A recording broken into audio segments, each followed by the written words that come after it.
Энэ сайхан мэндийг өргөн дэвшүүлж айлтганд болгож байна. Би Монгол төмөндө хандаад пептидийн тухайтай яриа.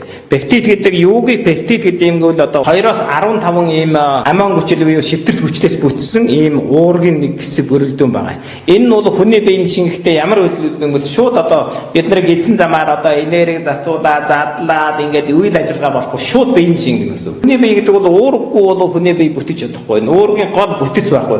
Бид нар энийг хэрэглэдэг юм чинь одоо гол учир нь юунаас бол бид нар эснийхэн эрүүл эсийг ингээд залуухан хөгшрүүлэхгүй байх ингээд суурийн сайн болохын төлөө энэ пептидийг хэрэгжилж байгаа юм. Тэгээ манай энэ төгс бидэд бол хэдэн зүйлээс бүтэж байна гэвэл 7 зүйлийн пептид, 2 зүйлийн амьд бактери хоол.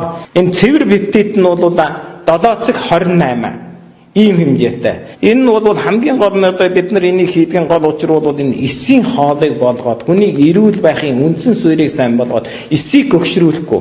Таны одоо энэ залуу занданаас хадгалан үлдэхэд хэрэгтэй. Буух хэмжээ нь бол 1-3 ууна.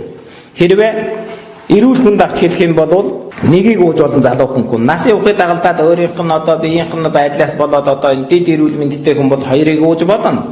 За тэгээд өвчин зовоортой юм нэлээд нас өндөр болсон хүмүүс 3-ыг ууж болно. Тэр бол таны сонголт. Сайн байна уу? Та бүхэнд энэ өдрийн хамгийн сайхан мэндийг өргөн